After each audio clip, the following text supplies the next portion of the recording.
Okay, so this is going to be an audio recording for WeChat, the shape of the connected China, and it's part of the series of Gaffonomics case studies by FaberNovel. And I'm going to try and cover all of the slides in WeChat and cover some background and some details about how China is planning to take on, and more specifically, Chinese companies are planning to take on the global tech giants that form the Gaffonomics. That also includes Microsoft, of course. Okay, so let's start with these slides. Now, so on slide number 4, which is where this case study actually starts, it talks about how China is planning its strategy and its global strategy. So China has been focusing on what is known as made in China, and they've been focusing on being the world leader in manufacturing and in development of different products and services. Now it's focusing and moving it and shifting its focus more towards being designed in China.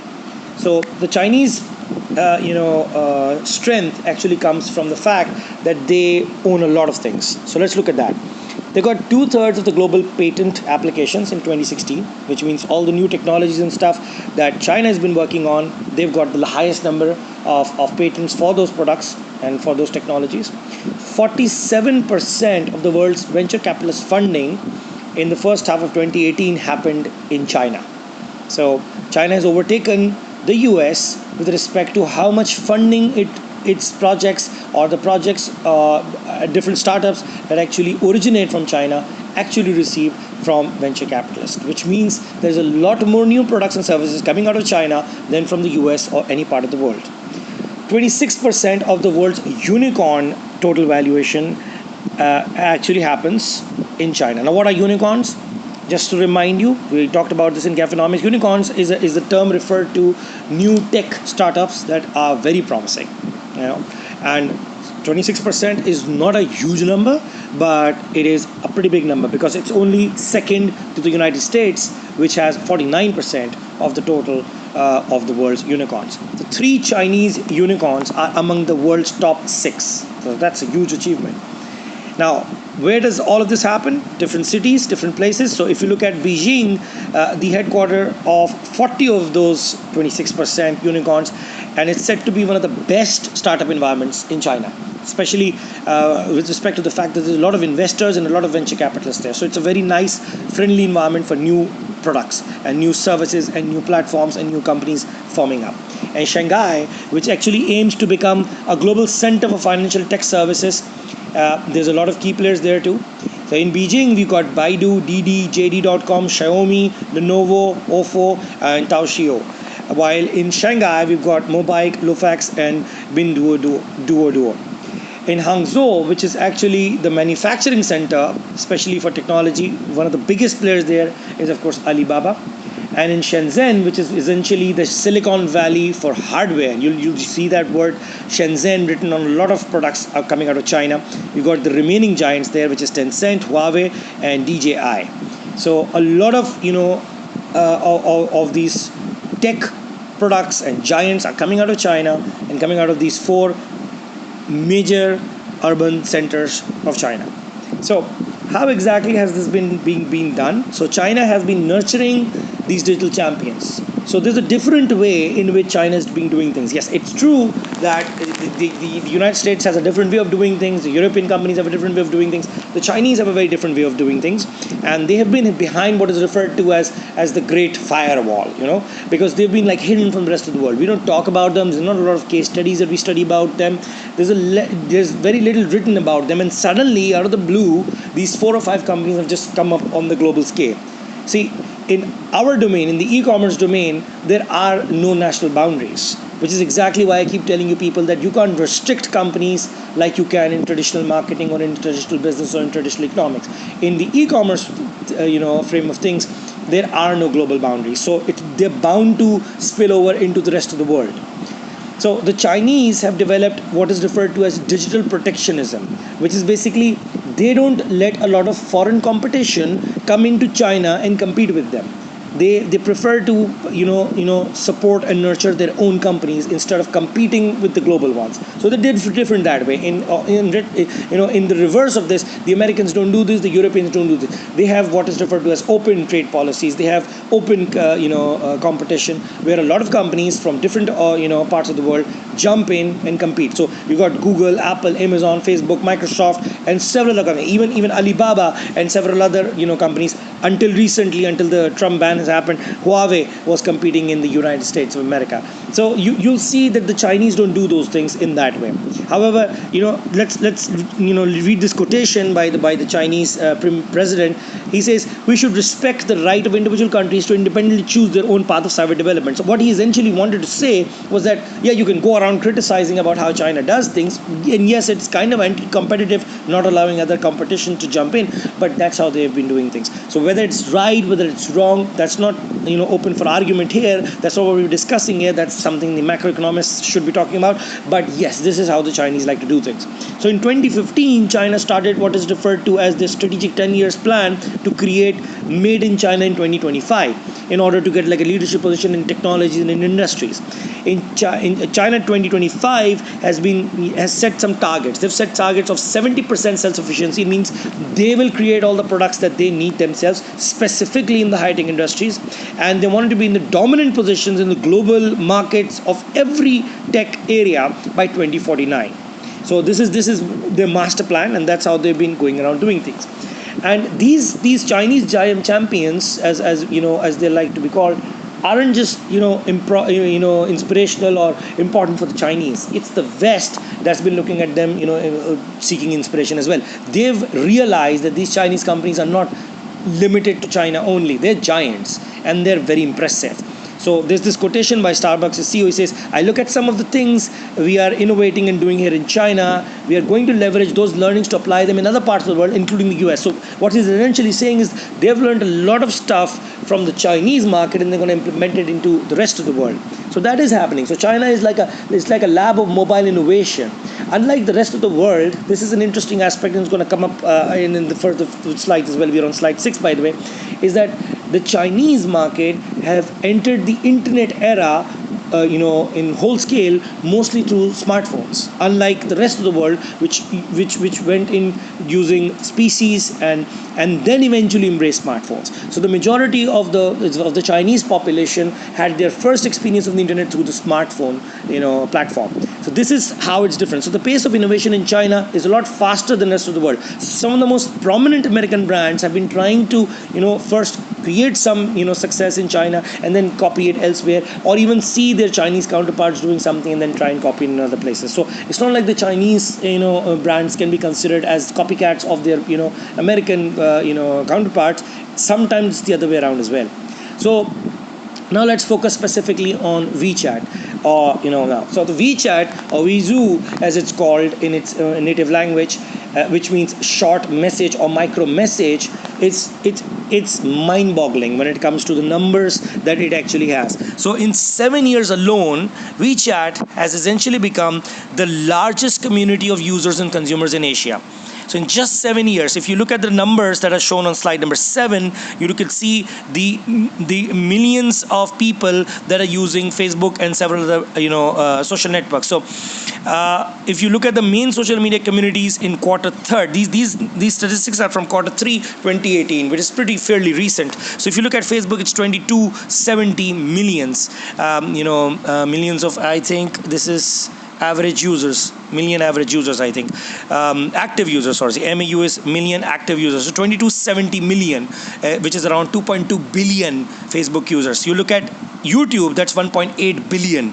You look at WhatsApp, that's 1.5 billion. You look at Facebook Messenger, that's 1.3 billion. WeChat, which is currently only being used mostly in Asia, Southeast Asia, and mostly Asian Far Eastern countries, already has reached a number of 1.08 billion, which is very impressive. Compare this to Instagram's 1 billion, and QQ, which is also actually owned by Tencent, the parent company of WeChat, is about 708 million, and Twitter is just at 326, while Snapchat, which everybody seems to assume is like very popular, is just 300 million. So compare that. WeChat is technically the 5th largest social network being used in the world, while only currently being used by just Asians and Far Asians. So that's very impressive. So in just 433 days, it reached 1 million users. Compare this with Facebook's reaching the same target, and it took them 1650 days. None of these statistics are important. What you need to understand is a trend. What you need to see is the speed of success and being famous that WeChat achieved with active users, millions of active users, compared to its counterparts. 34% of total mobile network traffic in China is actually WeChat data. So WeChat का जो data इस्तेमाल हो रहा है on the Chinese networks is about 34%. Compare that to the total percentage of the United States internet data. 14% is used for Facebook. That's how much people send and receive stuff on through Facebook. 92% of penetration rate in its first domestic market, which is in China, compared to 63% for Facebook in the US. So Facebook was, of course, created in the US, while WeChat was in China. So in China, 92% of the internet population uses WeChat, while in America, 63% of the internet population uses Facebook.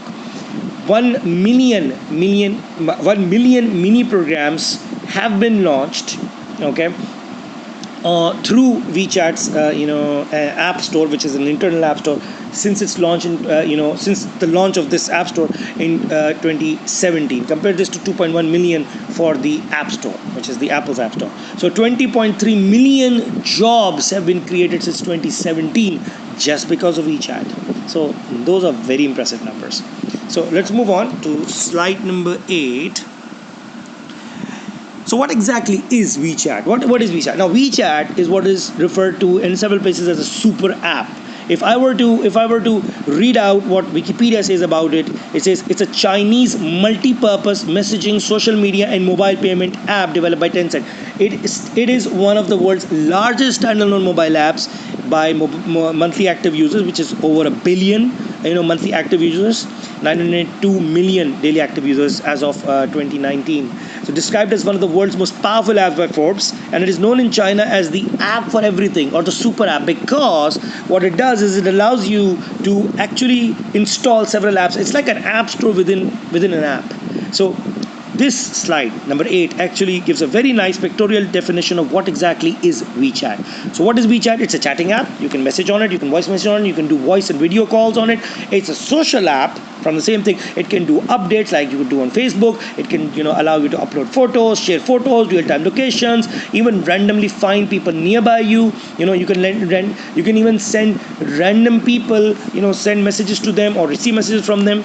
It is like a payment app. It's like a digital wallet. It can transfer money. It can repay credit card bills. You can top up your mobile phone, credits. You can donate money through it. You can link bank accounts like what you do in Apple Pay or Google Pay. You can even buy virtual currency.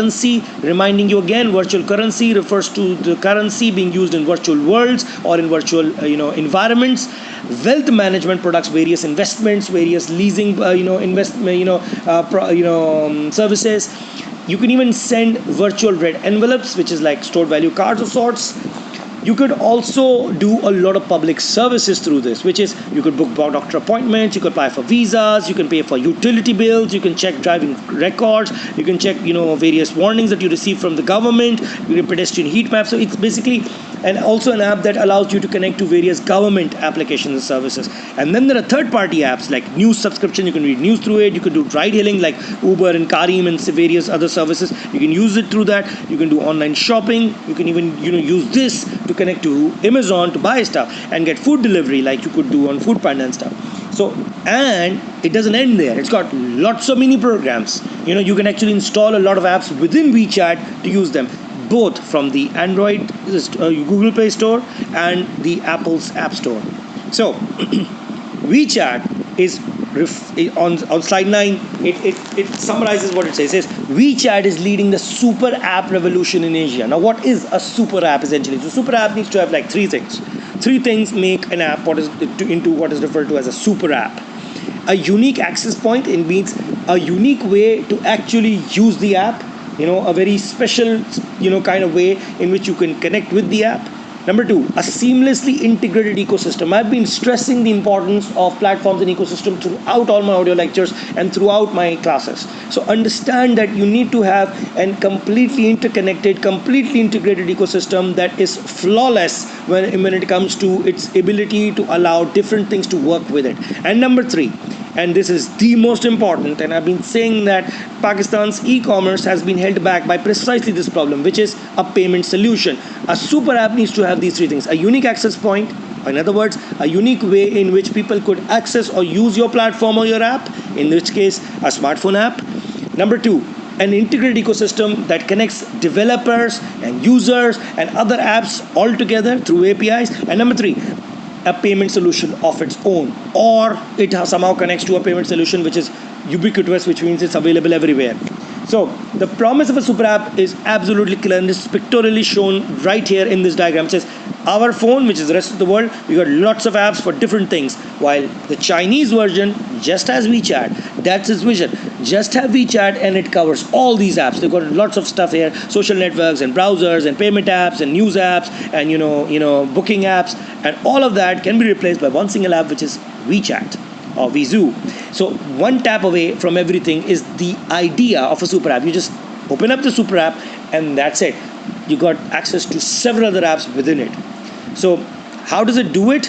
It does this by super apps actually mix and match lots of unrelated services and put them all together in one single app. And this is a quotation by Connie Chan, who works at Anderson Horowitz, which is Mark Anderson's company. So the Super App Summit is what WeChat has reached. There's Alipay, there's Grab, there's Gojek, there's several other Chinese ones. But WeChat is the one app that has perfected this idea. So Western leaders have been trying to copy it. If you recall, only this semester, which is spring 2019, I have actually specifically asked you guys to go watch the Facebook's F8 Build conference, and I gave you like a short clip of it. If you haven't watched it, I highly recommend that you search for it on YouTube and watch it.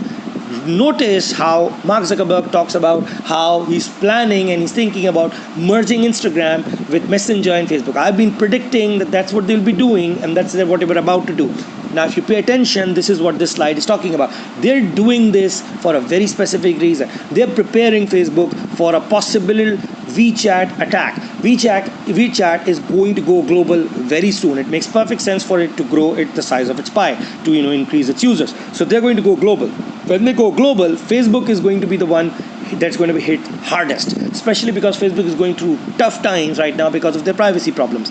So that's exactly what Facebook is doing. It's trying to merge them. So if you look at WeChat's official accounts, so WeChat has like 2 or 3 different kinds of accounts that you can create.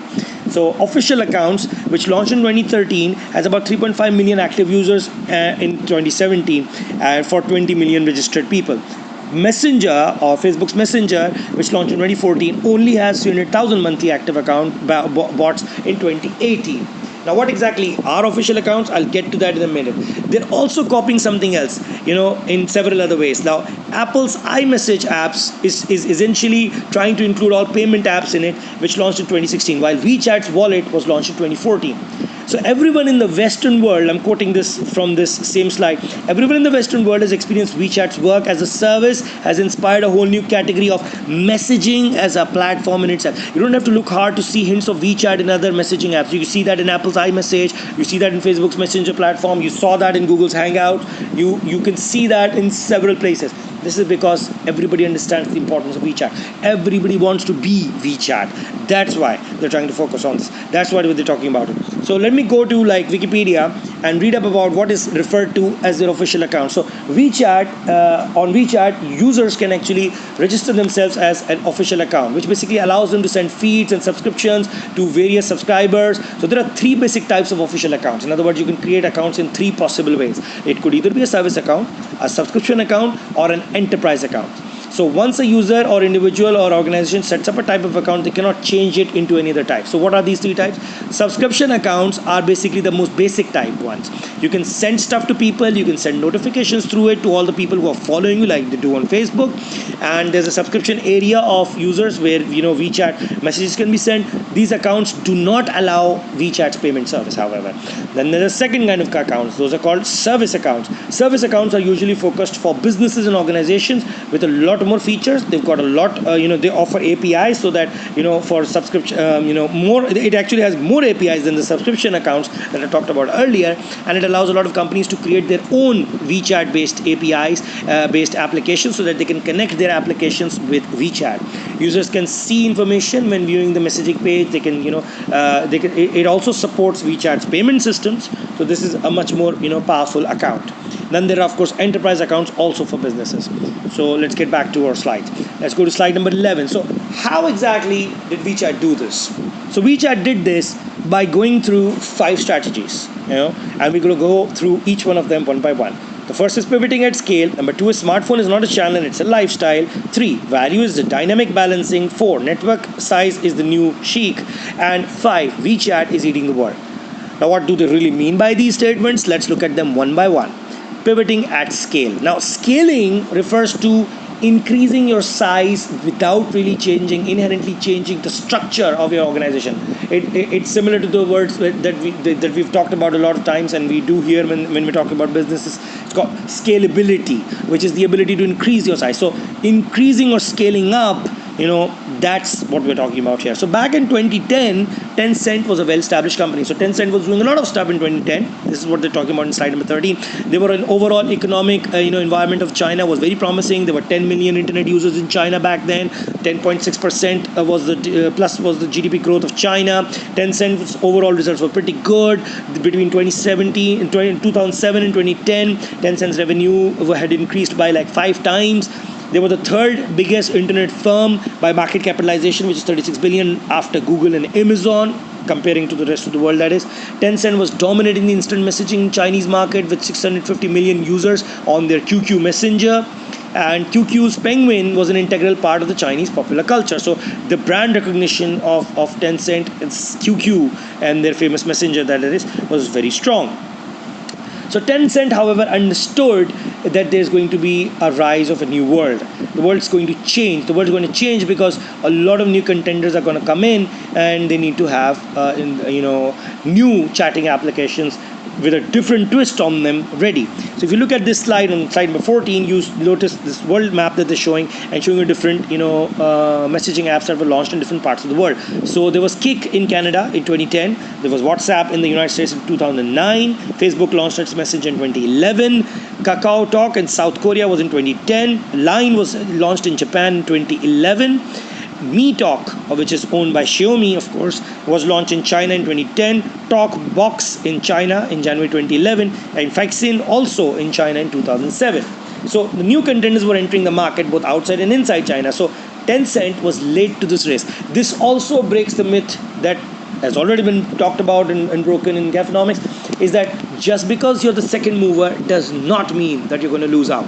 First mover advantage is not always going to gain you the market share. Not unless you're super good, not unless you're super successful, are you going to win the market just by being the first mover. You need to be something more than just that.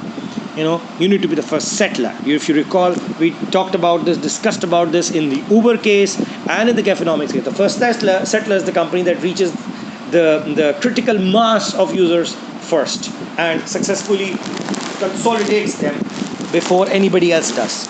So that's how it is. So while new contenders were coming in, at the very, very beginning, all of these messengers were pretty much the same. So this is what I keep on telling you guys. If there's no USP, your product will become very similar to the rest of them. So the only way that Tencent could come up with something in this market, and while it was coming in late, was to come up with a different USP. So it would have to be a winner takes all, because messaging apps are all about, it states there, all about timing and network effect. It's not like people are going to use like 5 different apps. If you're going to win it, you're going to win it. WhatsApp right now is the world's most popular one. Think about it. So, it's all about network effect. You wouldn't switch to a new chatting app just because you feel like it, because most of the people are already using one or the other app. So you're going to prefer that. So it's a winner takes all battle, or, a zero-sum game. So how did they manage this strategic dilemma of coming up with a USP that would be good enough to differentiate them between all of the others, while being the second comer or even the third comer, even in their own market? So they did this by going back to the basic design thinking and doing what is referred to as horizontal diversification, which means that instead of expanding in the depth of things, you go into a variety of things. So on slide number 16, it talks about how Tencent achieved this. So Tencent did something interesting. What they did was, within their own organization, they did what is referred to as a horse race culture, which is in their language, sounds very similar to a female name in our language, Saima, or putting several teams to attack the same challenge. In other words, it asked its internal teams to come up with the best possible messaging app, and whichever would win would be the one that gets the investment from within the company to become their flagship product. So the winning product was supposed to be given lots of financing, and it would become a proper product. Similar to how Facebook does things, Google does things similarly, Apple does it, Facebook does it. This is even the Skunk Works by 3M does stuff like that. So you need to look at how WeChat was doing things. So in early 2011, WeChat was struggling among the top 100. Its competitor was TalkBox, was number one in China, because it had this feature called the push to talk feature, okay, which is like WhatsApp's send a voice note, okay. So Tencent's executives actually made an offer to buy TalkBox, as they did not want to bet solely on WeChat. And what if WeChat failed? However, with WeChat version 2 in May 2011 and the release of the same push to talk feature that TalkBox had, WeChat became the top 5th. Jumped from top 100 to the top 5 within a single day. So WeChat's daily growth before version 2 was like less than 20,000, and after version 2 it increased dramatically. So that's how they did it. So did they build WeChat from scratch? Not really. And that's the smart thing to do. You don't go around building from scratch. Think about it. Facebook's Messenger started truly existing and became better after they acquired WhatsApp. So they learned a lot that they had in WhatsApp and applied it to Messenger. That's what good, sensible companies do. You don't try to build from scratch. You try and build products that connect with or are similar to or can take the learnings from what you already have. What we refer to as economies of scope, where you take what you've learned from one place and differentiate it into different other areas. So in May 2011, WeChat actually started to leverage the huge number of people that were already using their other chatting app, which was QQ. So account creation on WeChat, now Tencent could have made the stupid mistake. They could have said, okay, you need to use, you want to use WeChat, you need to create a new account. No, say they were sensible. They said, if you already got a QQ account, which is our other chat app, you want to use WeChat, then it's pretty simple. All you got to do is to use your QQ account. You don't need to go around creating a whole new account for it. So you could easily just use the same one. So if you had a QQ ID, you could use WeChat straight away. So this was convenient. This is something that Google has already been doing. This is something Microsoft is shifting towards. This is something Apple's been talking about. You see, because this allows you to give the effect to create what is referred to as your digital ecosystem. So that a user would just need one ID that is associated with your platform, and they'll be able to access all your services and products. So with 2.1 version in July 2011, WeChat users were able to automatically import all of their QQ contacts into WeChat. Remember, Facebook tried to do the same thing, only it didn't allow people to do it, it forced it, and that was a problem, right? Facebook did this with WhatsApp and Facebook Messenger. Nobody liked it, but in this case, they allowed it to their people. They said, if you already have a QQ account, you want to migrate, you can bring in all your contacts from QQ into WeChat. Okay, those people who have WeChat will be able to talk to you. Those who don't will be given an invitation. So it's all about network effect. There were already a lot of users on QQ, and those users and their friends would now shift slowly and gradually to WeChat. So there was already at the right number. If you recall, network effect is linked with Metcalfe's law, which is that after a certain critical mass of users are reached, there's an exponential growth, or mathematically n to the power square, which means that the usability of any network is n times, it's actually number of users power square. That's the usability. So in order to ensure that there was a lot of people using it, WeChat smartly chose the right timing to carry QQ and WeChat's integration. They did it at the right time. When did they do it? In November 2011, WeChat reached 50 million users and overtook Xiaomi's Mi Talk as the first instant messaging app in China. What did it did? As contacts were integrated and users joined the app, there was a lot more awareness that was happening. So they chose the right time and the right way of doing things, that as soon as they had newer versions, say for instance when they launched the new version, said, oh, look here, we've got this new version, and you know what, now you can import your QQ contacts with this new version. And that was the right way of doing things. So people were using QQ. It's not like they stopped using QQ, but they started using WeChat because WeChat was a chatting application going in a very different direction. So how did they do it? And that's exactly what slide 18 answers. Differentiating QQ to avoid any inside competition. So even though on the surface it may appear it makes no sense that they're cannibalizing their own app, and that QQ and WeChat are redundant to each other because they're the same thing, they're not. See, it was created for a different purpose. QQ was repositioned to be more colorful and more about entertainment. It's like a one-stop entertainment portal, and it fills in where WeChat lacks. But how does it do it? It does it. You don't need a mobile number to create a QQ account. So it's a good option for people who don't have mobile phones. So QQ could be used even if you don't have a mobile phone. You just need to create it through their own ID. So you don't need a phone number. So it's like Google's Hangouts. On the other hand, kind of like WhatsApp, you need a phone number for WeChat. So addressing specific users. In 2018, QQ's demographic is mostly youngsters, and 60% of QQ users were like born after 1990s. So basically you guys mostly. 40% are student. Hence, QQ has a teen-friendly, environment, and it's more teen-friendly, while WeChat focuses on slightly, older people. So there are two strategic levers that they focused on, which is video and gaming. So in 2016, launch of a very popular short video service called Regi, or Daily Footprint, allowed users to upload temporary video clips less than 10 seconds long. If you recall, this is very similar to how Snapchat does things. So there are temporary videos that you can upload that were actually, it was a feature launched with like QQ. And this was called Regi, or Daily Footprint, and there was a gaming launch as well. So in 2017, launch of QQ's Lite application, a mini program-like platform which focused on casual games and ebooks. So QQ was going more towards entertainment, while WeChat was going to change things. So let's come to now the second strategy which we talked about. The fact that Tencent, the parent company of WeChat, understood that smartphone is not just a channel for our products and services. It's a lifestyle for people. It's how people think. It's how people, live their entire lives. It's changed everything. So, looking at the slide number 20, there's an example of a person, Zhao Li, who's 32 years old, and the profession that Zhao Li has is head of marketing in a furniture company. Description is that Zhao Li lives in and works in Shanghai. She uses WeChat, and this is how she does things.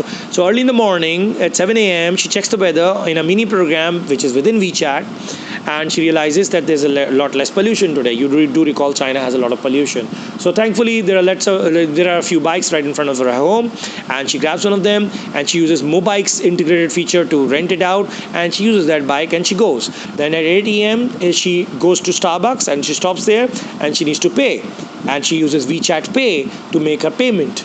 And while the waiter invites her to subscribe to her account, she uses the Shaikh feature to get a free cupcake, because there's an official account that you create on Starbucks, and that's what you get.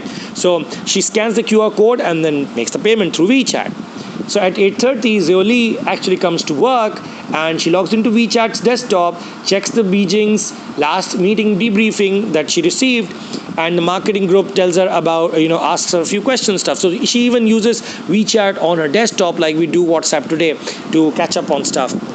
And then what happens? So at 11 a.m., her client has told her by private message that they can't be present for their lunch that they had planned. So she instead asks her group of friends, let's go and have lunch at some place. And she sends them a link through another one of our mini programs where they can decide what they want to order through that menu before they reach the place. And Zhao Li is a little bit late, so she won't have time to go to the restaurant by bike, so she gets a taxi. How does she do it? She uses Didi, which is WeChat's integrated app. Didi, by the way, is a taxi app in China. So she uses the integrated app with WeChat to call in a taxi and then go straight to her place to meet her friends. So at 1 p.m. she arrives at the restaurant, she gets her meal. 5 minutes after arrival, because she already booked it earlier using a mini program that was already in WeChat, and then she pays the bill for all her friends, and then asks them to basically pay her back for whatever they ate using WeChat's Pay instead of any other service, or even paying through cash. So she directly receives her money into a wallet. So again, that's very, very simple. So at 5 p.m. she buys hiking clothes at JD.com using her official account on WeChat, and then she buys a flight ticket to Taiwan. Unfortunately, her visa isn't up to date, so she needs to, she goes on public service native message to get a new one. So she can even communicate with the government to get a new visa to go and visit Taiwan. So she buys her new shoes, gets her flight booked, gets her visa renewed, and then she goes. And then suddenly she receives an alert that tells her that it's also her nephew's birthday. So she sends her nephew a gift card, which is referred to as a red envelope, and she also sends one to her grandmother to thank her for the last weekend's lunch. So imagine being able to do all of that, and she's doing all of this through one single app, which is WeChat. So at 9 p.m. when she's coming back home, Zioli posts pictures of her dinner moments on the Moments platform. What is Moments? Moments is like Facebook's news feed. So she posts the pictures that she had with her friends. Think of it like a mixture of Instagram and like newsfeed, and she posts it up there. So and then this app within WeChat called We Run notification informs her that she won the daily contest by walking a lot of steps. Now We Run is the fitness app within WeChat. So, and it automatically donates some money to a charity because she walked a certain number of steps for that charity in that way. So if you think about all of these use cases that I told you about, all of this was being done, whether it's payment for food, whether it's booking a taxi, whether it's getting notification, all of this is done for us, for the rest of the world, through different apps. WeChat does all of this within itself. So it's like think of it like a complete system, a complete ecosystem within itself. And if you got WeChat, you don't need anything else. That's what they're trying to achieve. That's what they're trying to do. So how did WeChat become a way of life in China? Let's look at that. So from customer centricity to customer obsession. Now if you notice, this is a trend throughout all the GAFAM companies, as well as the BATX, which is Baidu, Alibaba, Tencent, and Xiaomi. They are customer centric to the point of obsession. So there's this quotation by the founder and CEO of WeChat, and he says, Alan Zhang, and he says, being a product creator is like being in a relationship with your users. Otherwise, it's just a business transaction. Product managers must have big hearts to understand what the users want. You need to understand how the users think. You need to understand how they will be using your app. You can't just be making a product, I need to make money. I keep telling you guys that whenever you're coming up with new ideas, new products, you need to understand the same thing. You need to be creating solutions to your potential customers' problems, not products and services that they will use. You need to think from a perspective of what work they want those apps to do for them. What do they want coming out of those products and services? How do they want those products and services to enrich their lives? That's what they're interested in. That's what they want to do. So as long as you think that way, it'll become easy for you. So red envelopes are more than a feature. It's a tradition reinvented. We just talked about red envelopes, which is basically a gift card of sorts. So in 2014, WeChat basically digitalized red envelopes and shook up an old traditional, thing that the Chinese used to do. Now, what are these red envelopes? They are very similar to our Eid envelopes. If you think about it, Eid just passed by. So they're essentially, money that we give on Eid or on weddings and stuff in envelopes to people. So those are usually given in red envelopes on different occasions in China. They're very similar to us in that way. So basically, WeChat took that same thing, especially about the New Year thing, and then they added a few things. So a few elements that made this interesting for the Chinese market was, one, attaching a feature to a pre-existing usage, which is how did they do it? That it's like something that's already being used, so they created a digital version of it, and people will automatically get attached. they'll automatically use it. So in the Chinese culture, the color red is, of course, patriotically very important to them. It has meaning to them, and from a numerological point of view, it's like a lucky number and a lucky color and everything. So people like to use it. Number two, its specific features, which is like gamification, which is like using game logic, achievement and goals and scores, and using that and applying that into a different domain. That's called gamification.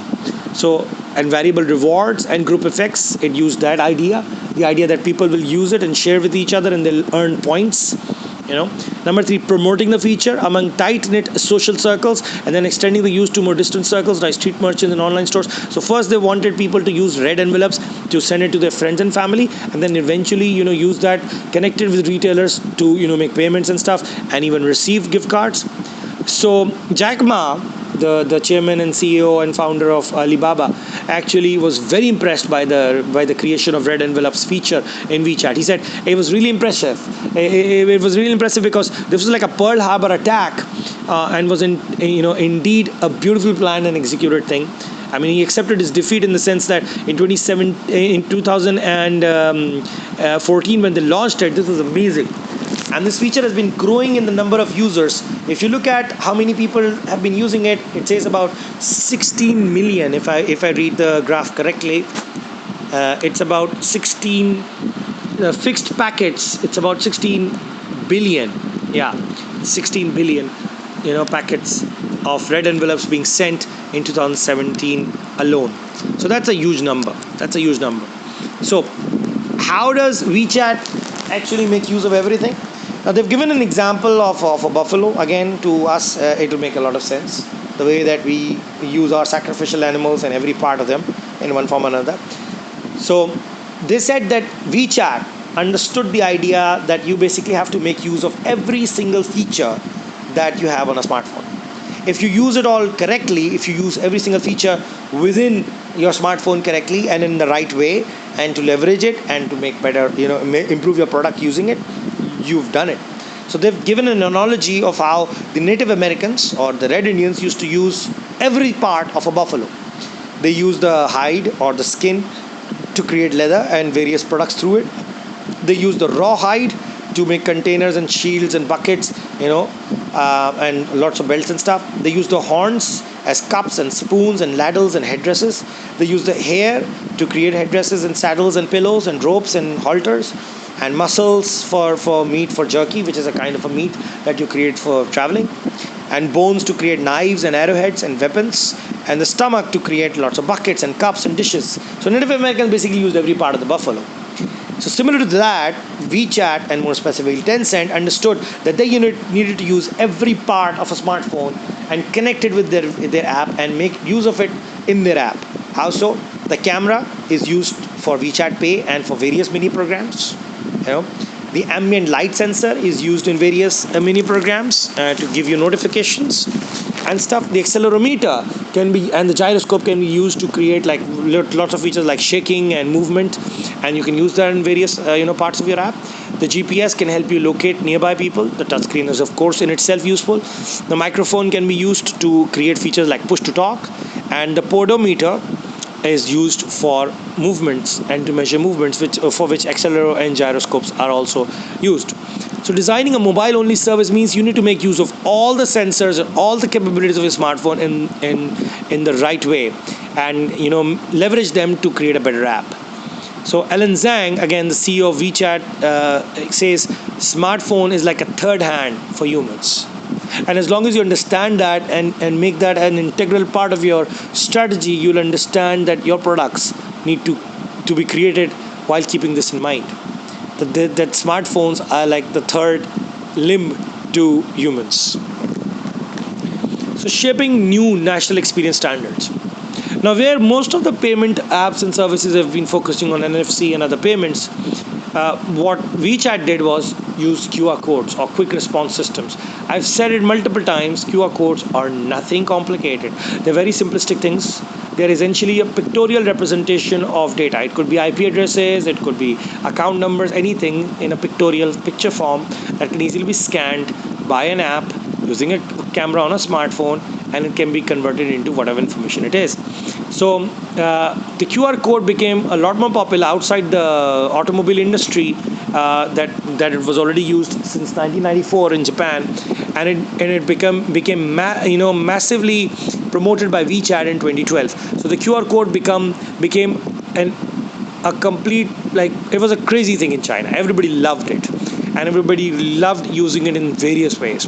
So for Tencent's CEO, now we're talking about Tencent CEO whose nickname is Pony Ma, like Jack Ma, he's Pony Ma. A QR code is like a label of abundant online information attached to the offline world. So it has reshaped a lot of things in China.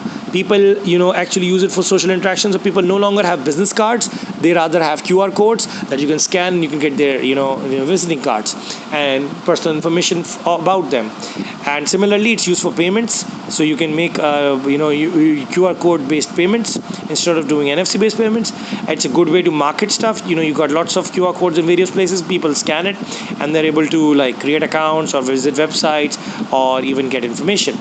So it allows access to information, website links or online searches. Those all been replaced by QR codes. So QR codes are loved in that way.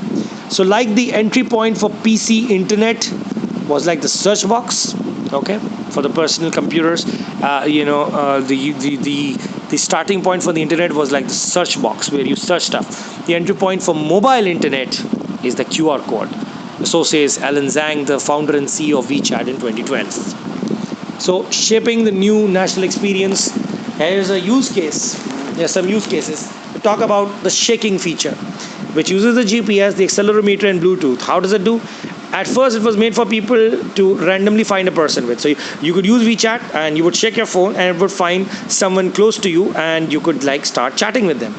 Later on, they had, like, a lot of more features that allowed, things like finding nearby stores that you could interact with. You could get coupons through it. You could get, social sharing through it. You could do payments. You could get lots of followers, lots of stuff in it. The Shaikh functionality was so successful that it has completely integrated within the Chinese society as a whole, and people shake to get information, coupons, and special offers for free samples while they are in a certain area. So there's a picture of a person using WeChat's Shaikh functionality to make a payment, probably in a metro shop in Shanghai. So Shaikh is one of WeChat's early features that has become one of the most defining features of WeChat. So WeChat keeps shaping, tomorrow's lifestyle. How does it do it? In the same way that Tencent, the company, moved from PC only to the mobile world, the future of WeChat is going to change in the same way, because WeChat is slowly and gradually moving towards a new medium, which is artificial intelligence and machine learning. Because WeChat and its parent Tencent understands that artificial intelligence is the future. So they've already started to talk about it. So they're trying to create an assistant like Google Assistant or like Cortana, Microsoft's Cortana, and Amazon's Alexa, or even Apple's Siri, and they call it Xiaomi. And this is going to be connected with a lot of mini programs that are created by third parties, as well as lots of Tencent's own internal services. It will connect with intelligent connected vehicles, self-driving cars and stuff. It will be connecting like Alexa and Google Home as a personal home assistant. And it will allow a lot of connections with what is referred to as Internet of Things. The idea that you will essentially have everything in your home connected with each other. So lights and televisions and various appliances connected to each other, and all of it connected to your artificial intelligence and your smartphones. So Matthew Brenman, who's China Chanel's employee, says it's undeniable that at some point in the future we will stop looking at the small screen in our pockets. I've been saying this for a very long while, that smartphones are going to disappear. We're going to have smaller devices and other devices, but even whatever devices replace smartphones will be connected constantly with various parts of products and services around us, whether it be our homes or our workplaces. So let's move to strategy number 3. Value that we need to give to our customers is a balancing and a dynamic balancing act. What it means is you need to balance a lot of value in various places. So this is something very, very important that it states here. There's a theory in marketing called jobs to be done. If I'm not wrong, it was promoted by a Harvard professor, I think Clayton Christensen, who also came up with a disruptive theory of innovation. The names are not important. The theory is, which says that people do not get or buy a product just because it's cool or just because they want it. They get it to solve a problem. They get it to be able to do a job, and by job I mean some task that they need accomplished. So in essence, WeChat is like a digital Swiss Army knife because it allows you to do everything, essentially everything through it. So as a lifestyle tool, WeChat is here to help users improve their efficiency rather than let users waste their time in an ecosystem. They're trying to just get the user to be able to use WeChat to solve their problems and to get their jobs done. So a lot of mini programs can be installed. So WeChat has adopted a designer approach by reducing the time required to do any actions. This is very important. WeChat has a very, very intuitive user interface. It means the user interface is very easy. It's very easy to find an app that that you're looking for and get a particular work done that you want to get done with it. So there's a quotation here by Theodore Levitt, the author of Marketing Myopia, which is one of the best marketing articles ever. He was a Harvard business lecturer and now a professor. So he says, people do not want a quarter-inch drill. What they want is a quarter-inch hole. So think about it this way. People, when they go and buy a drill, they're not buying a drill because they want to buy a drill. They're actually buying the hole that they need to make to put up a frame. That's why they're buying the drill, because they need it to create that hole. Otherwise, the drill had no meaning to them. You could have advertised it as much as you like. So what you need to understand is people don't buy products. People buy solutions. People are looking for solutions. That's why I keep stressing to you people, when you're coming up with your technology, entrepreneurial ideas or your business plans or business ideas, please stop thinking about profitable businesses. Don't do that. Look at your customers. Understand your customers and understand that your customers actually are looking for a solution to their problems, and that's what they're hoping your app or your product or your service will actually be solving. They're not buying your product or service, they're buying a solution. So it's very important to understand that this connects directly to the concept of value, as customers see it as value from the perspective of Theodore Levitt's Marketing Myopia article. So there's an image here of the WeChat app, and it actually tells us that wallet is a feature within the WeChat app. Okay, it's a key feature it's a key feature that's a part of WeChat and its super app model. And what it does is it creates a unique access point. It's also one-click payment solution, as we talked about, and it has a seamlessly integrated ecosystem of services. So within WeChat, the wallet service in itself is a super app. Think about it. It covers all three basics that we require. It is a unique access point. You can easily open it up through a smartphone app, which is WeChat. It has a lot of other apps connected with it. There's lots of examples right here.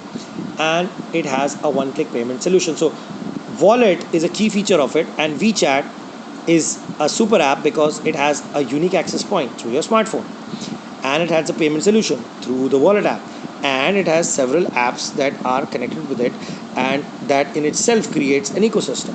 So WeChat fulfills all three requirements to be a super app. Let's go to slide number 32. So how did WeChat succeed in addressing every problem while remaining consistent in its structure? How was it able to get and check mark everything that is required while remaining the same kind of app, while not changing utterly completely to a point where it would become unrecognizable by its users? How did it do it? So let's look at that. So WeChat does this by enabling a shortening of the path that the customer follows to eventually use the product. How does it do it? So mini programs within WeChat are like an app store within an app, okay, which essentially gives the effect of WeChat becoming something like a mobile operating system. Now, I do not mean a mobile operating system like Android or Apple's iOS. By that we mean that it is like a ecosystem within itself. Once you enter WeChat, you're essentially able to use a lot of apps like we do on Android. So you open up your phone, you got lots of apps. You open up your Apple iOS device, you got lots of apps. So similar to that, when you open a WeChat, you're opening up an access to several potential apps. So how does it do it? Tencent's WeChat is 4 times faster than Apple. How so? It took Apple 6 years to get 1 million apps. WeChat only needed 1.5 years to do the same thing. WeChat crossed 1 million apps available in 1.5 years, while Apple did that in 6 years. The DAU of mini programs as of 2018 in October is 200 million, which is daily active users. DAU is daily active users. The daily active users of mini programs through Tencent's WeChat as of October 2018 is 200 million. 20 to 30% of the user traffic coming from mini programs, mostly through P2P sharing. So a lot of people share a lot of stuff, a lot of things through Tencent's WeChat. So this is this very nice diagram that shows the journey, the customer journey of being able to use a particular app. So for instance, in the West, it would take you this long to eventually get a ride if you're trying to get hiring a taxi. So in the West, you would go to an app store, you would download Mobike or whatever service you're using, like Uber or Khurram's app, if you're doing it for the first time. And of course, if the internet connection works, that is. You will delete apps or contents to get more space if you don't have enough. You will then open up that app for Uber or Khurram or Didi or whatever app you're using or Mobike. Then you will create a user account within that app. You will then log in into that app using that new account that you created. You will add your credit card information in it.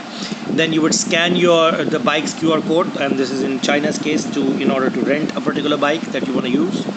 And then you will actually use the service and be billed for it. How do you do it in China?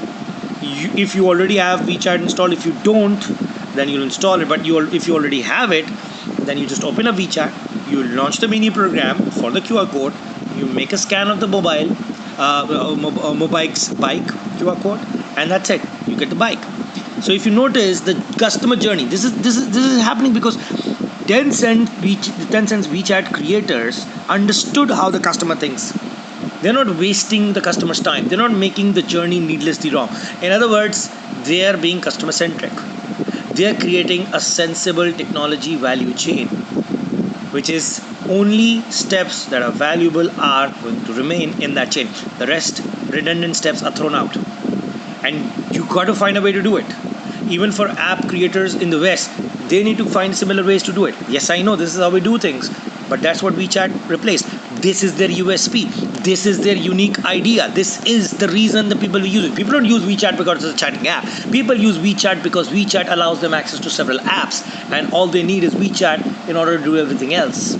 That's the key.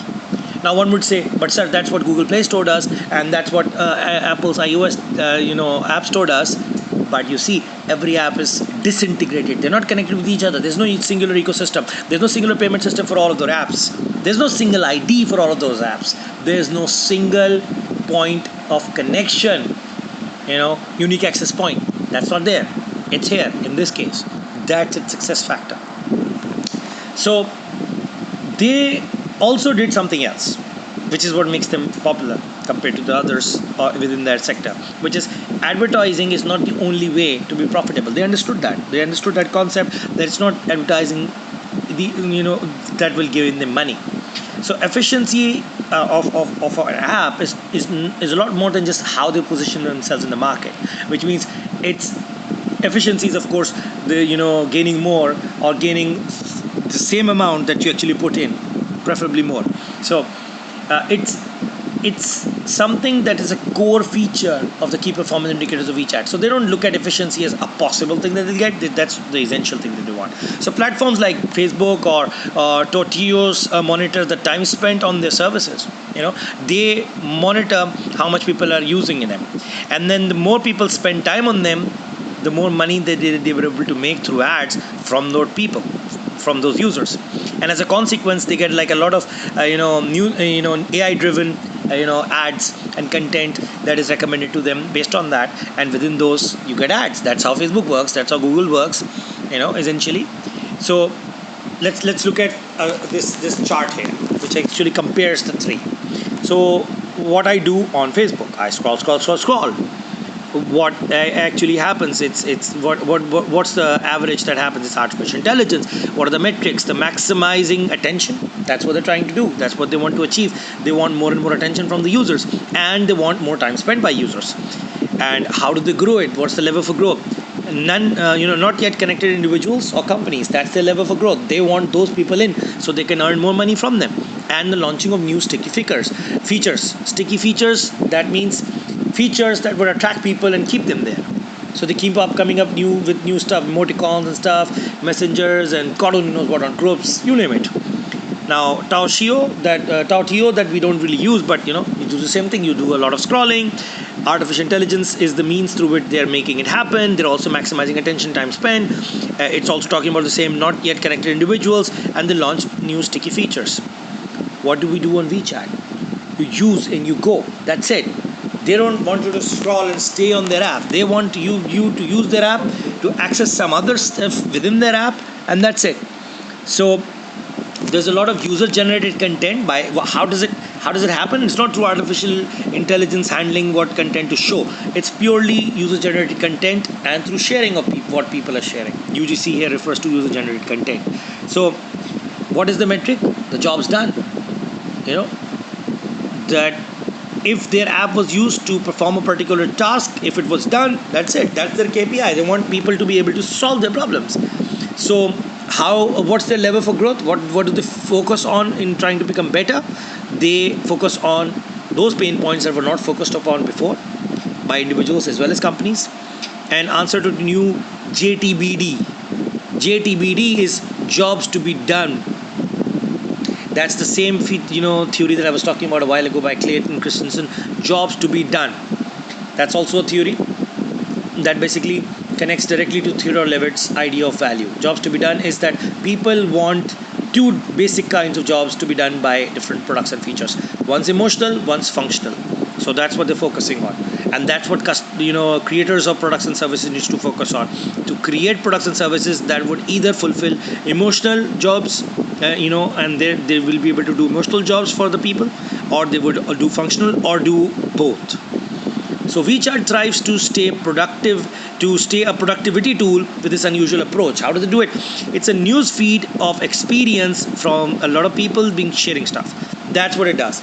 So it's a productivity tool while having a lot of social features in it, like messages, pictures, and official accounts and mini programs. So within WeChat, value is created and that value is equally distributed. So WeChat is paying great attention to its users, and it incentivizes the ecosystem to follow those design rules that Alan Zhang created himself. In other words, they have created an ecosystem where users are going to be getting more benefits by following those rules than by not. So WeChat redefines this interaction on both the B2C side, which is where people use apps, and different apps being used by other different businesses. And it controls the user interface provided by the third-party players in order to ensure that people would continue to use their app. So you can have your app installed in it, but your app is only being used by people because WeChat is being used by people. It's kind of the similar approach that Amazon did, where it allows sellers to sell stuff through Amazon, but controls the user accounts themselves, which means that no matter who the seller is, people only interact with Amazon. The same thing happens on WeChat. So they've given this example of this what's it called? I think this twisty thingy, on slide number 35. Okay, the fidget spinner. Yeah, that's what it's called. The fidget spinner. They've shown an example of fidget spinner that show three sides to it: the users, WeChat, and business partners. Recall again, that's what creates the network effects. That's the ecosystem. You need to add developers in it too, but they've kind of missed that out. So how does it happen? So between users and WeChat, commercialization happens, but it should not come in the way of the user's value and experience. It should not bug people. You're going to make money from users, but in a manner that the users are not bugged. Like say, for instance, the way that people are annoyed by the ads on Facebook. It needs to happen in a manner that doesn't happen. Similarly, there needs to something happen between WeChat and business partners. And what's that? The user's social graph is what brings this in. What social graph again? To recall Facebook again, let's talk about that. WeChat allows business partners access to users so that they can launch their apps for those users. So an equilibrium happens between these three things. And what's the third part? Between users and business partners. We don't only, I'm reading it out and explaining it. We don't only want to make it a pure traffic site, but also gradually come up with more creative and interesting things to do out there. So it's not just a website where people just, visit a lot. We want business partners to create products for users in such a manner that users would use it to do jobs to be done, to get their tasks accomplished, to get value out of them. So it's not just a place where people do, just come there and waste time. They're gonna be there because they want something to be done. And from all of this, we need to create an equilibrium, a balance. If we focus on one or two of these sides, of these three sides, we're gonna cause a lot of trouble. So there needs to be an equilibrium to find order between all of these stakeholders: the users, the business partners, the WeChat itself, and the developers. Okay, so commercialization should not contradict the user's value and experience. Let's talk about that. What did it really mean by that?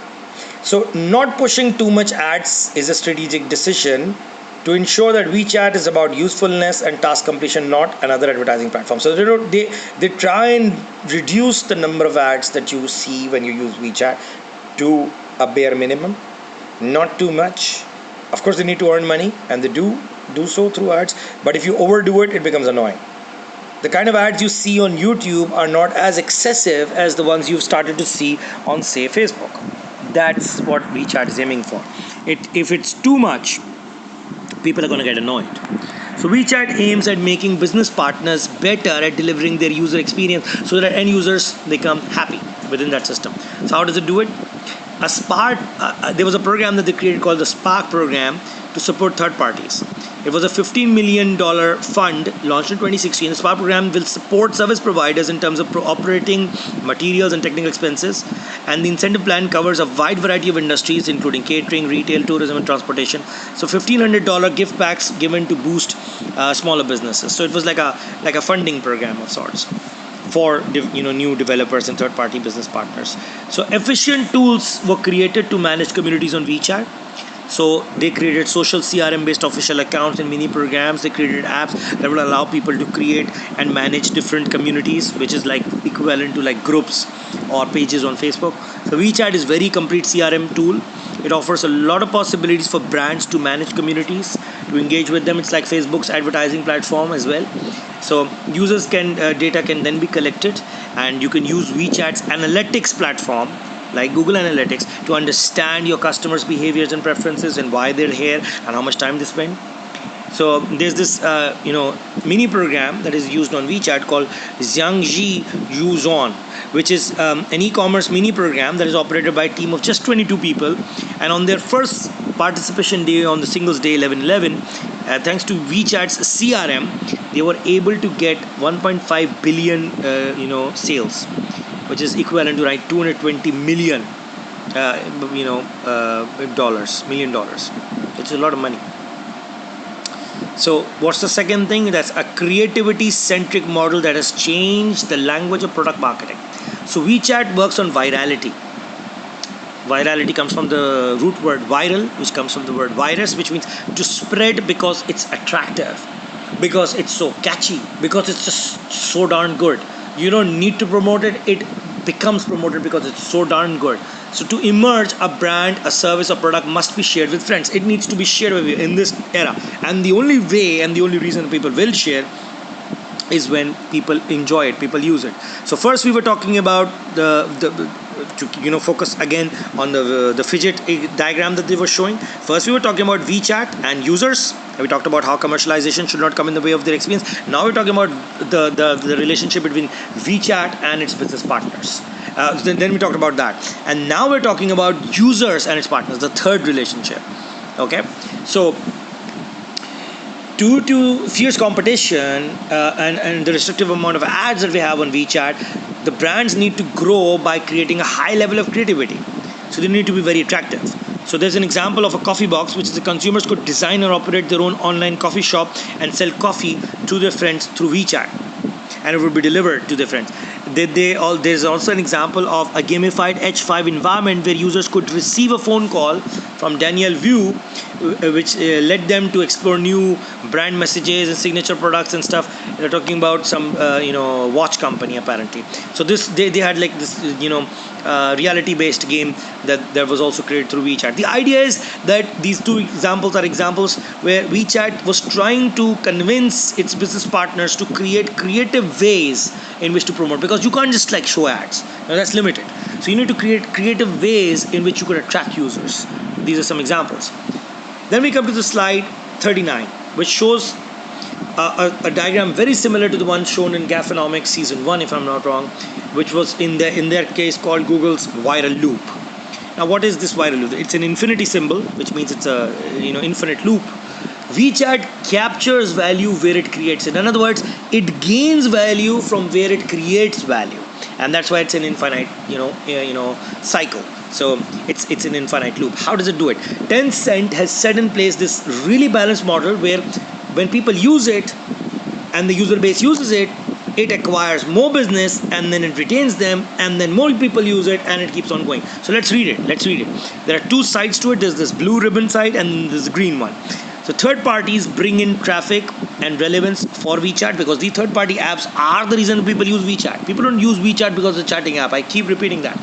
So understand that people use it because WeChat allows you to connect with different other apps. So these third parties bring in more people to use WeChat. They develop services that boost the use of WeChat and WeChat Pay. Through that, a lot of value is captured. Money is generated, obviously, transaction fees, and these apps are being used. These are then used to capture users' usage data. Okay, the way that the people are using it, their preferences, their behaviors, which is then used to promote different services and to throw ads on those users as well as to different third parties, different businesses. On the other hand, WeChat users have access to a lot of services and products through WeChat's integrated platform. They use those apps and then create value by providing their information, because when they're using it, the information is created. They also pay those products and services through various platforms, including WeChat's Pay, and then that generates money and users for the third-party apps that can allow these users to be connected, and around 1 billion users to be connected not just with those apps but also to their bank account, through which they generate money. So to repeat it, this infinite loop starts, you could start it anywhere really. That's the beauty of it. It's an infinite loop. But let's read it from the left side. So third parties, creators create apps that attract people to WeChat. People use WeChat and third parties use WeChat, and lots of new business partners come in. So it's a network effect. These people and their usage patterns are captured, which are then used to throw services and ads to throw services and ads and gain a more understanding of those people to create better apps. WeChat users, therefore, on the other hand, get access to a lot of apps that are created for them and lots of ads that allow them to explore and to learn about new products and new services. They use those new products and services through WeChat's platform, and they become one of those billion users on WeChat that use their WeChat Pay and connect them to banks and therefore generate money. So this viral loop essentially shows that WeChat captures the value at the same point where it creates it. That's what it shows in the middle of this value loop. Value capture on the top, value creation below. So where it creates value, it captures that same value. It comes all the way back to WeChat. One side we got third parties, on the other side we got WeChat users, in the middle we got WeChat, which creates value and captures that value. Number 4, remember we're talking about 5 strategies. Number 4, network size is the new Shaikh. Now, I've been saying that from like chapter 1, since we started this course, I've been saying that from the beginning that network effects is the key. You need to get the right number of developers and creators and users and advertisers on board. And if the right number reaches there, it's going to boom into a success. Chinese group buying platform, the one that they're giving an example of here is Pinduoduo. It's kind of like Mass Drop, okay, which is another service where a lot of people buy a particular product together and that reduces its price. WeChat's traction, it actually used WeChat to grow. So it was one of the fastest growing e-commerce businesses in a highly competitive sector because of those mini programs. So between March 2017 and August 2018, Pinduoduo, monthly active users increased from 3% to 31% of Alibaba's, monthly active users. So that's a big number. So by rolling so many functions into one single app, WeChat has changed the definition of virality. It's no longer images or tweets or videos that can go viral. It can be a business. The aligned incentives of Tencent mean all businesses get the potential benefits of a user's social graph. Victor Makrasky, entrepreneur CEO of Menu3. What he's saying is that it's not just pictures or videos that go viral, that do on Facebook, on YouTube.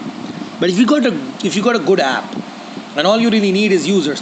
If you put that app on WeChat, it will become viral because people will share it and use it because WeChat has that huge user base and it will be revealed to the social graph. What that means is it will be shown to people that have shown interest or have interest that would be aligned with that app. So it will be promoting your app through WeChat's platform and that will gain you a lot of users. So WeChat has in that way changed the way that virality happens or things are shared. So not just things but businesses can be shared. So the company that we were talking about, Pinduoduo, was founded in September 2015 and went public at $24 billion, billion with a B, $1 billion of valuation. So Pinduoduo is a member of WeChat's holding company as well. It's actually owned by WeChat, WeChat's Tencent. So now we're on slide 42. How did Tencent use WeChat as a playground to set its domination? So it did this way. It shared its audience. Very similar to how Facebook does it too. So through APIs, through the use of APIs. To remind you again, APIs are application programming interface. Read it in the other direction. Interface to program for an application. These are a set of tools that allows two different apps to talk to each other and send messages. And by messages, I do not mean text messages or inbox messages. I'm talking about information being shared between two apps. Okay? So through those APIs, companies can give external businesses access to dedicated functionalities and assets. That's essentially smart speak for what I just said. So WeChat goes beyond that. It allows and shares its existing user base with brands and businesses. So it allows brands and businesses to access users in a manner of speaking. It allows them to show their products and services to the users directly. So in the internet economy, what matters is direct customer connections. You need to connect directly to the customer, and that's the key to success. So the objective of Tencent is not to take control over companies. They're not interested in that. They want to take control of the distribution of the service. Whatever apps and services want to connect to the users, WeChat wants to be in the middle. They want to be the ones that allow that app to be used by users through their platform. This strategy is a way to aggregate even more traffic within its app in order to become a a one-stop solution for any service. Okay, so this is the secret of so many Chinese companies sharing their user base and sharing their traffic to retain mindshare and relevance. Coney Chan says that, who's a partner at one of the companies that works with WeChat. So that's what it does. So any app, any product, any service that wants to connect to users can launch its app and connect it with WeChat, and then people on WeChat will use it, and your app or product can be shown to specific people that would be interested in it on WeChat. That's what WeChat does. It allows you to access a user graph. It allows you to access those users on WeChat. So then we come to the slide which talks about pick your champion. So due to its positioning, which is the meeting point between users and suppliers. Who are suppliers in WeChat's case? The business partners and the creators of apps, of mini programs. WeChat is in a privileged position to spot promising businesses and make the best of them succeed. So since WeChat can actually see which of these apps that are available on their platform will be successful, they can identify, okay, this app is doing really well, and they can connect with that app specifically. So WeChat is a framework in which businesses can grow and prosper. It's like an incubation center of sorts.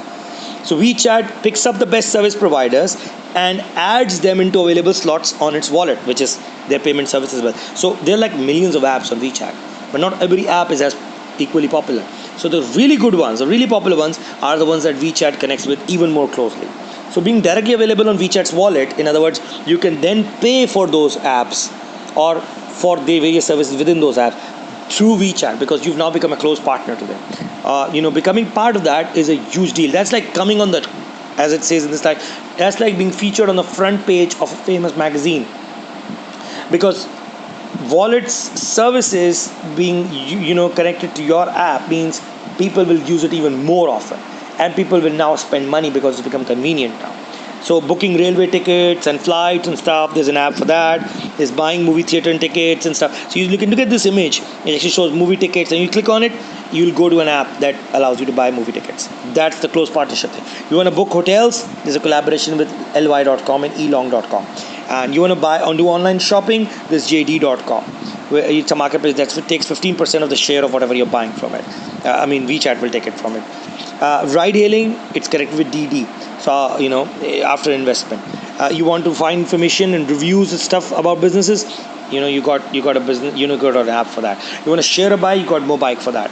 So the idea is, and Tencent actually invested in those companies. The idea is, if you do it really right, with your app, if you're doing really well with your app, WeChat will actually consider you and make sure that WeChat's wallet allows access to you, and then people will be able to pay using WeChat's WePay for your app, which will be a huge plus for your success.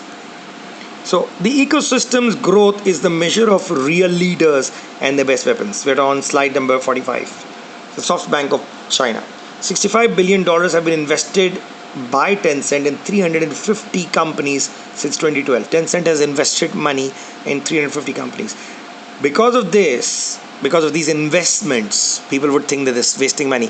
They're not. Because of these investments, WeChat is able to fight competitors and products from their competitors, such as Alibaba, which is a giant.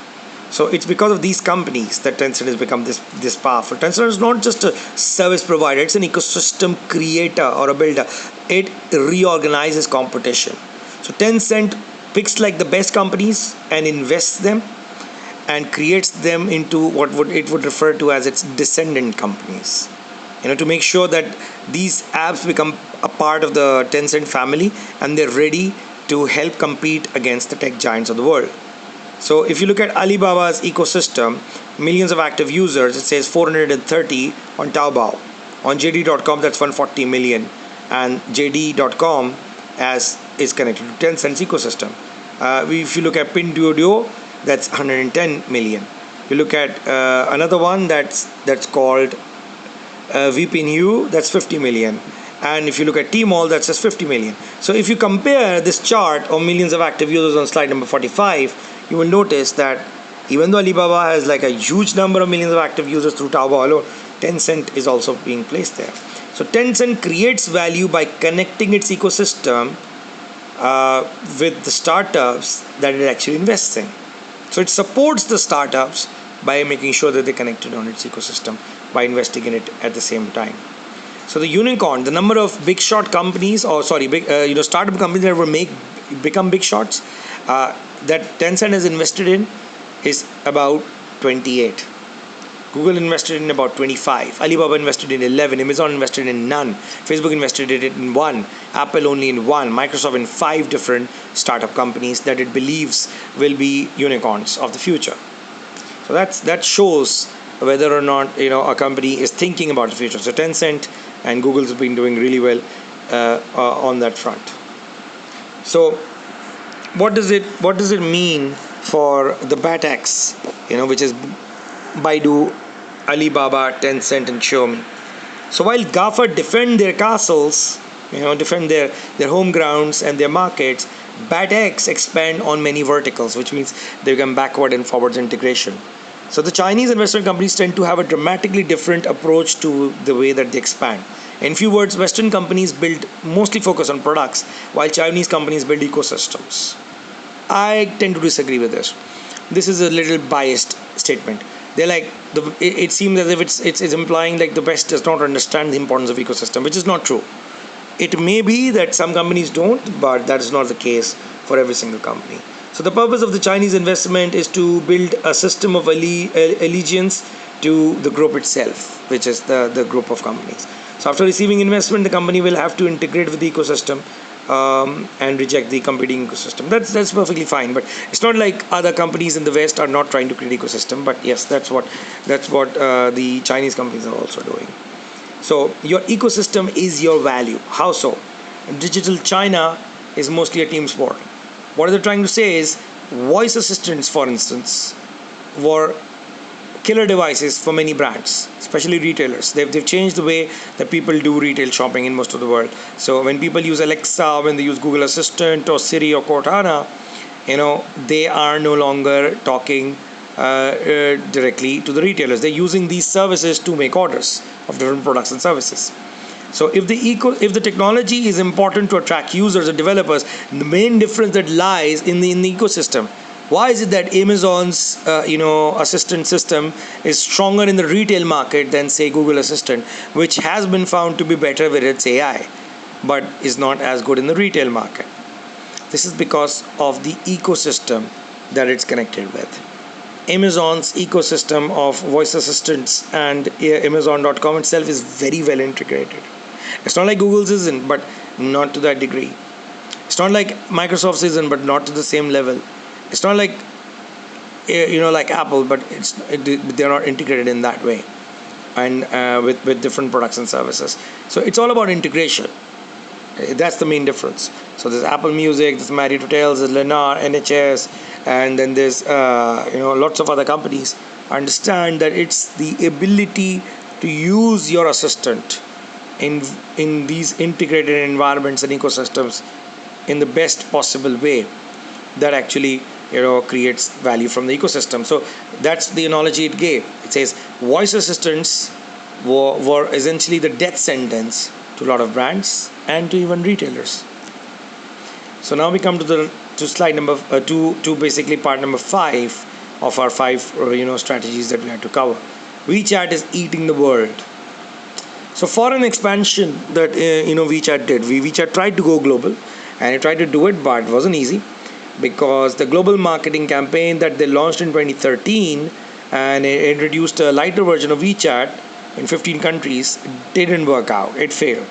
And it failed for like 3 specific reasons. One, in each of the markets that they tried to enter, there were a lot of other competitive apps and services that were already being used, and they were very well established.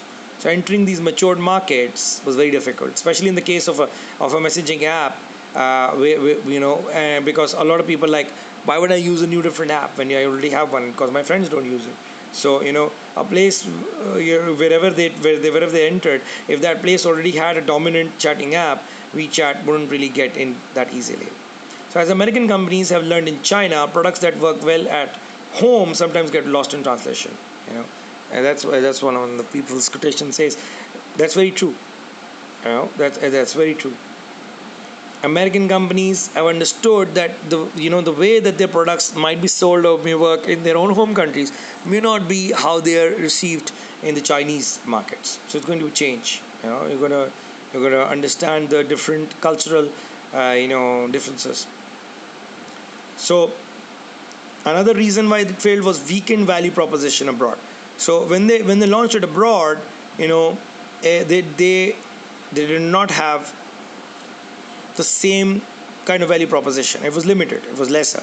So users didn't get like access to the wallet and functionality, other functionality that actually made WeChat a super app. It was like the lighter version that they launched was just not there. It just wasn't good enough. It didn't have the right stuff to attract people to use it over, say, any other apps that they already had. And number 3, the differences of culture. WeChat is a very Chinese-centric app, and that's how it's designed. But that's not essentially how regular people from the rest of the world would use it. The Chinese may love it, but it may not work for other people. So this is also one of the reasons why it's been hard for WeChat to go into the global market. So WeChat reaches a growth cap in China and competitors are emerging. So WeChat already has like 92% of Chinese users. Okay, but there are competitions still coming up. Like ByteDance is one of those. It's a content platform launched in 2016. It has more than 500 million users worldwide. TikTok is another one which already got banned in a lot of countries, including China, I think. Is another service that's doing the same. Alipay, also is like a counter to WeChat in the way that you can use Alipay to make payments. So 54% of the market share in China is actually controlled by Alipay, 54%. Compared to say the 40% of WeChat's Pay. WeChat's Pay is not like the dominant one, but it's still there, at a pretty good number. Meituan Dianping, which launched as a food delivery platform, is also diversifying its service. So the idea is that WeChat is like not the only one, and it will need to keep growing if it needs to compete with its competitors, because they're going in the same direction.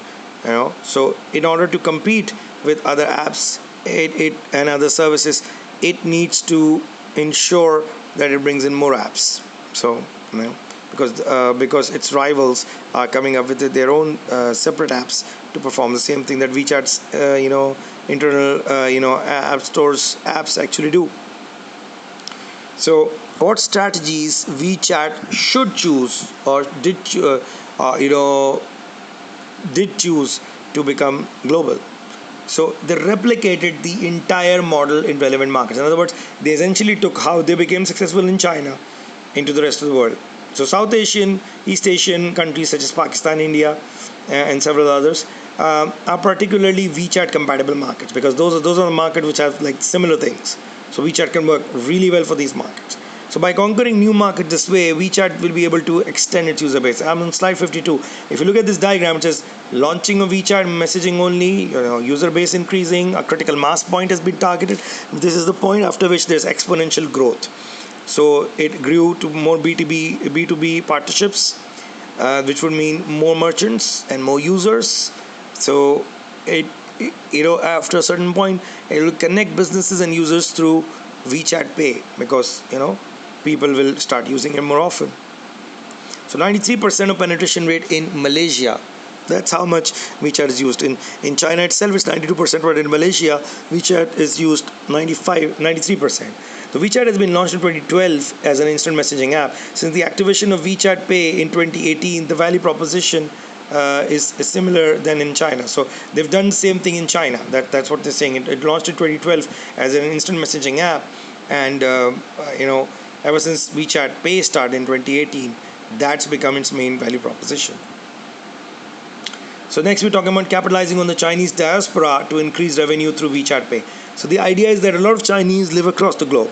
So WeChat is hoping that more people, Chinese people, would use this app in different parts of the world, and the Chinese people living in different parts of the world, that is, and they would be able to promote the app in such a manner, essentially.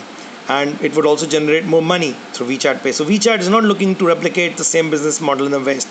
This is what it's also trying to do. So instead, its focus will be on bringing international brands to its platform to sell more to the Chinese. So instead of the customers actually going to other places, WeChat would prefer like big businesses and big giants actually working through their WeChat apps. So annual overseas hits are being shown here for WeChat, which is about 156 million. Overseas usage of WeChat Pay, more specifically in 2018, that was about 156 million, and in the 2000s was only 10.5 billion. So the total outbound trip expenditure is in billions, and it's pretty good. So WeChat has already reached a threshold of 1 billion users. So WeChat's goal is not to expand the number of users, it's about thinking about what we already have as customers. So that's what the CEO of WeChat says. So WeChat Pay is actually the beachhead of WeChat. In other words, it can use WeChat Pay to become a dominant force in any country. That's how it'll attack. It'll start with WeChat Pay and then eventually, allow other services and products. So 49 countries that it shows on slide 54 use WeChat. It's available there, and it allows several currencies to be used through WeChat Pay. Okay, and those are like about 18. So 18 currencies, different currencies of different parts of the world can be used with WeChat. Lots of these currencies can be used. So we come to the conclusion of our slide for WeChat's case study, and I hope that this audio recording will be helpful for you to understand WeChat. I highly recommend that you read more about WeChat in other places. I've also added 2 videos that cover Baidu and Alibaba, and even Tencent. Actually 3 videos. For Alibaba, there's this famous documentary which is Crocodile in the Yangtze. For Baidu and Tencent, I've added these really short video clips in my documentary section that are not created by me, but that's a nice introduction about Baidu and Tencent to understand what those companies are and what they're aiming to do. So that's it.